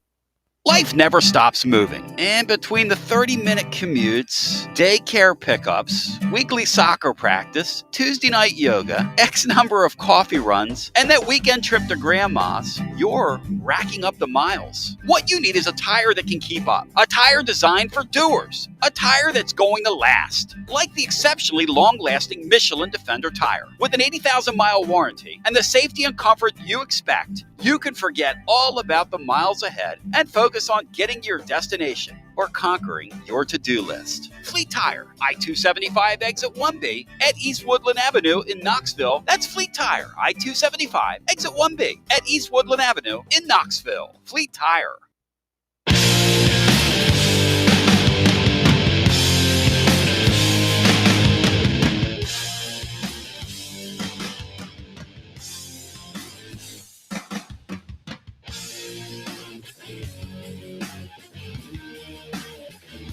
Welcome into the final drive right here in the neutral zone, presented by Fleet Tire right here on Fan Run Radio. If you want to jump in real quick, 865-966-3435. Drew, anything else that you see? It does look like Pittsburgh. Wow, they got the what was fourth and 5, but it looks like they did get a first down. I guess they're just going to run out the clock. So they no, wait a minute, they got a false start. Oh, the okay. Vikings got the ball back, but it appears that Carson Wentz does Carson Wentz things and threw an interception on the very first play on that final drive. They're reviewing it right now, but it looks like Pierre got 2 feet in. Okay, so we have, FanDuel's not updating it yet, but it looks like, well, the Steelers are clearly minus 950, but they're still saying first and 10 on the 20. But so you're saying that they did review it and Pittsburgh gets the ball? They're currently reviewing it right now. The only thing that's a little bit intriguing is Pierre didn't really have doesn't look like he had full control of the ball of 2 feet in. Yeah. So the Vikings might. Oh, they got a lucky break. It's 2nd and 10 actually. So Vikings got a lucky break. They did not. The shofar. It's like Vikings fans. They're still alive. All right. Sorry, that was a little loud on the ears right there. So as far as the games, again, man, I just listen, Justin Herbert looks like a different quarterback with Jim Harbaugh versus the previous guy that, I mean, it just horrendous. The way they invented ways to lose games. And he's dominated 13-2 ATS record since the 21 season when going up against a sub 500 team. Again, on the road, New York's going to be jacked. They're going to play. That's clearly an anytime money line play that I think you can. And even in Survivor leagues, I'm still alive in one, thank goodness. That's I'm using Buffalo. I'm playing it safe this week. I mean, you would think, but anyways, I think if you're going to play an anytime, again, I don't love New England, but I just feel like them and Carolina New England's a slight favorite there. That's really the only one I would play. New England money line, Chargers money line, Texans money line. Yeah. To me, I'm putting Jags money line. By the way, okay. With all the depleted injuries that San Francisco has, with Kittle being out, their defense being completely just torn up to shreds. Yeah. There's just something about where I just feel like Jacksonville could be able to sneak. And the line, I believe, is only like 2.5 point dogs for Jacksonville as well, and so plus 110 or 130 money line for Jacksonville. So I kind of like them in that one. I've seen some people that like them. I think that game's very close, and I know that we talked bad about about Kansas City and everything, but I can't help but like just the home field advantage in Kansas City for the Chiefs. And the Chiefs are underdogs in that game, like 2.5-point dogs plus 124 on the money line. I know I like the Ravens, but I wouldn't bet it with like big money. Or anything. I don't trust Lamar. I know winning a big time like road game, and even despite the fact that Kansas City is 1-2, he just can't.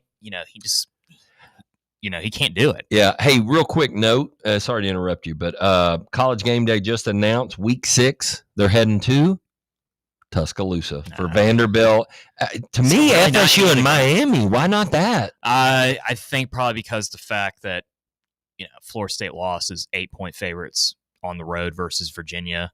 Yeah, if they were both undefeated, I mean that's a that would matchup. That would clearly then. But that's the other thing I don't understand about Game Day though. Then they had 2 weeks ago where they were at Miami for Miami, Florida, and I forgot what else was there. I think that might have been the same weekend as A&M and Notre Dame and a couple other ones. So like I don't really understand their logic on how they kind of choose that. But I guess Vanderbilt, Alabama, ironically, might be the best game on that slot. Yeah, I mean, no question. I'm going to go ahead and say I like the Falcons today to win money line. I almost included that with the Minnesota with a huge 15 seconds left, 3rd and 13 on their own 36. So it's looking bleak there. They'd have to pick it up first of all, but. It looks like Pittsburgh is going to hang on there, but crazy things have happened before.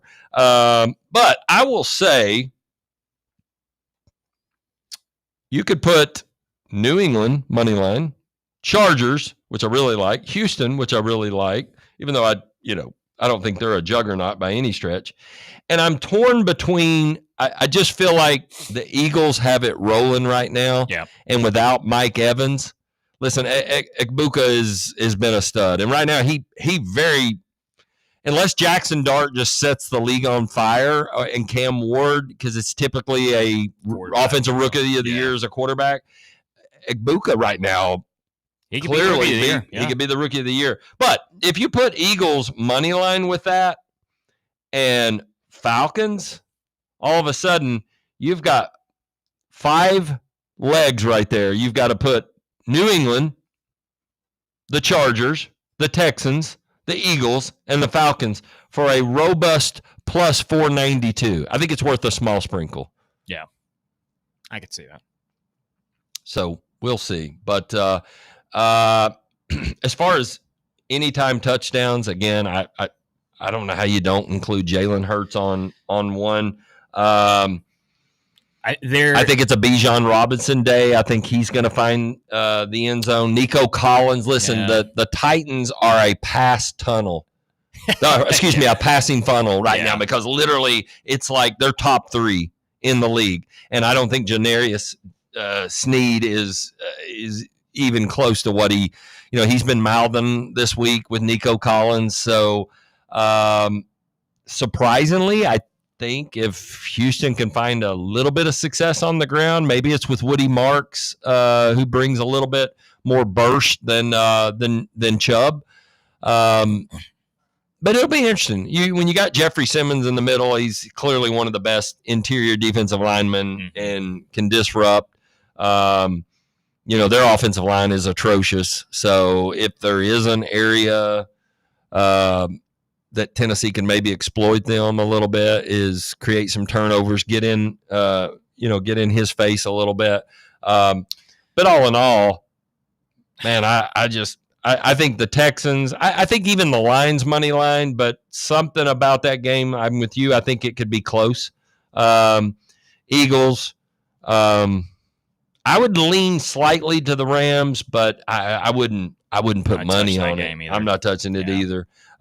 Packers money line tonight, certainly. Steelers do hang on and win 24-21. But like I said, nothing really much I want in the Buffalo game. Certainly nothing on money line, nothing even on that large of a spread. What else do you see?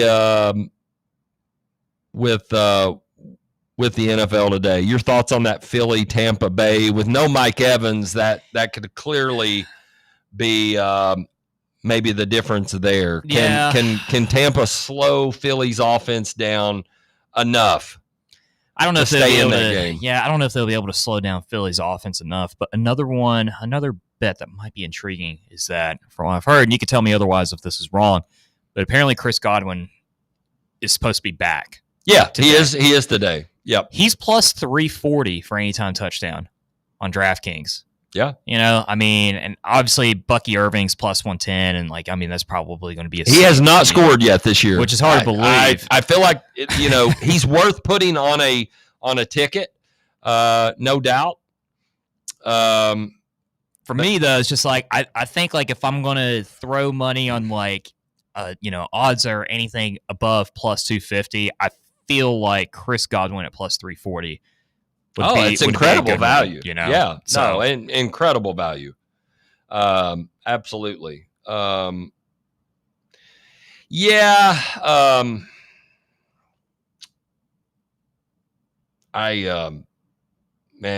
don't know. I think, wow. Another guy and against that Lions rushing attack, Quinshon Judkins, for Cleveland. He looked he looked the part last week. In his first game action, he looked to be the real deal. Yeah. So we'll see.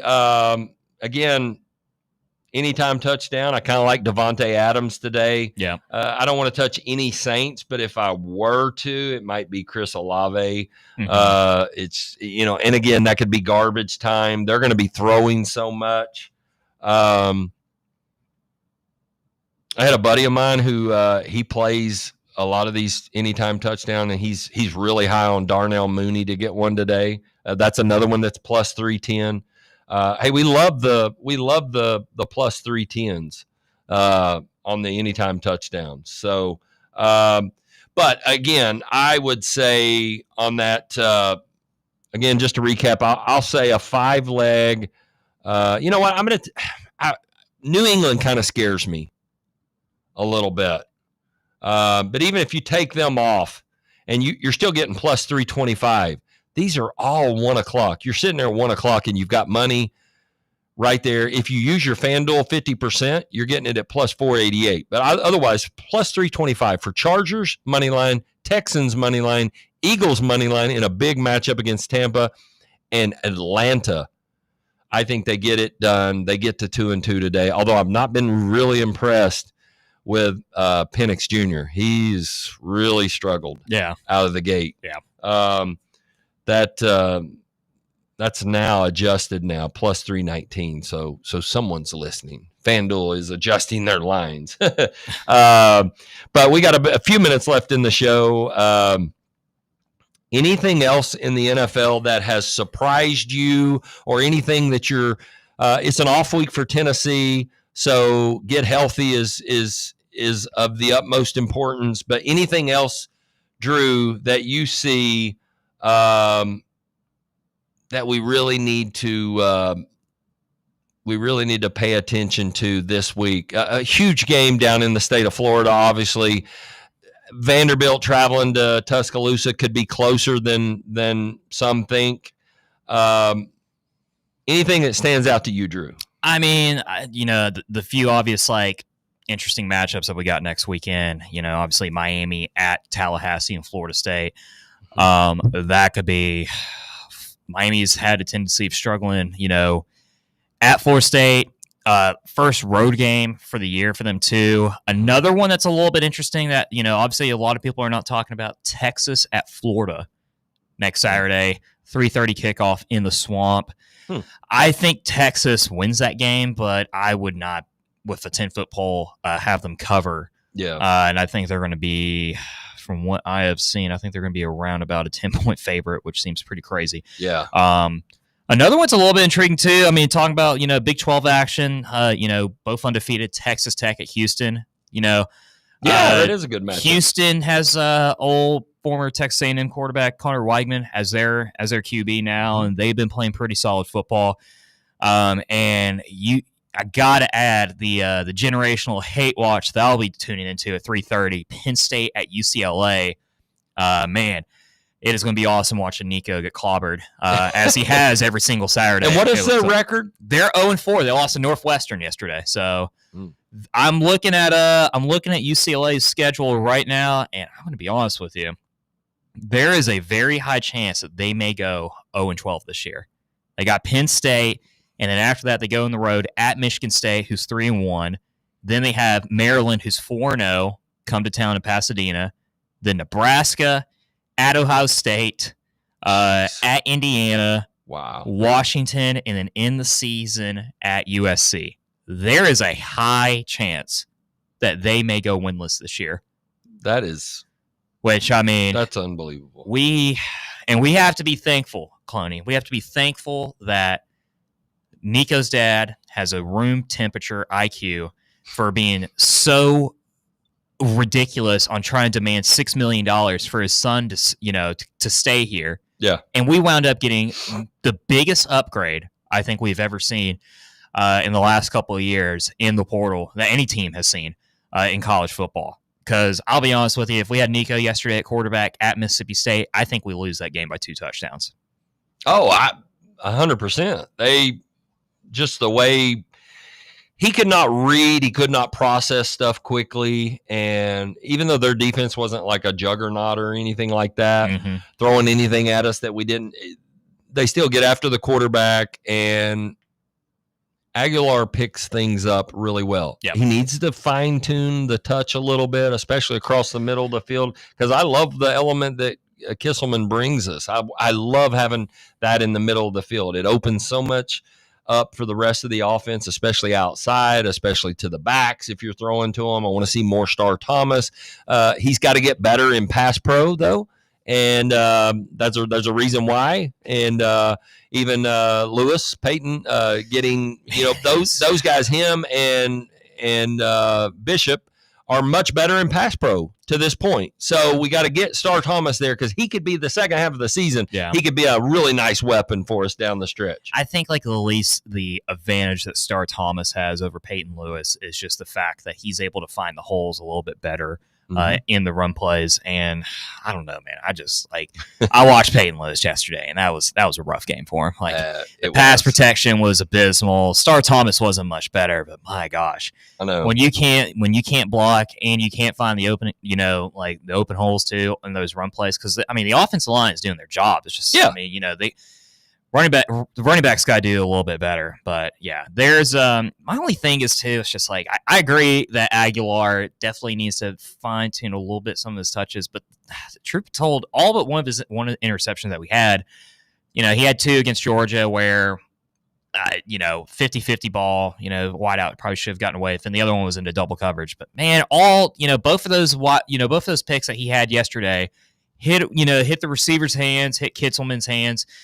Those are just, I understand you need to try to center it a little bit more, but man, if it hits your hands, we're paying enough money to these guys where they're making 6 figures. They got to be able to catch the football, and so it's not like it's 15 yards over, over Kitzelman's head, and it's like an absolute laser from Joe, Right. where it's just impossible to catch. But the team will figure it out. I think the schedule was worked out perfectly for us, where you got a much needed bye week. The guys are going to be healthy. Right. You're going to get Hobbs back. You potentially may get McCoy on a limited snap count. You got Jesse Perry, who's going to be able to be 100% next weekend too. And you fine-tune things against an Arkansas team that's probably the worst team in the conference. You should be able to win that game by 2 or 3 scores. Really shouldn't be particularly close, in my opinion. And that allows you to be able to gain more confidence and excitement, heading down towards Tuscaloosa, which will be a massive, massive game. Huge game. I am hoping, Cloney, everything in that in my mind that game is a 3:30 kickoff. I do not want that to be a night game. No, I don't either. I want to whatsoever. Yeah, I agree. I think 3:30. Hopefully, good weather, great watch party environment. Yes. Hopefully the leaves are going to start, you're seeing more of the leaves falling and the temperature's getting a little crisper at night, hopefully. And, but yeah, big anticipation for that. Take care of, get healthy this week. Good preparation, rest up, heal up, get ready for, to cook the bacon next week. And, let's get ready to go to Alabama in a couple of weeks, man. In 3 weeks, I guess. Hey, we really appreciate it. Fan Run Radio, obviously making it possible, as is Fleet Tire here presenting the Neutral Zone. And Drew, my boy Fan Run Drew back here, couldn't do it without you. We appreciate it. You guys have a great week, and we'll catch you next week right here, 11 to 1 on Fan Run Radio.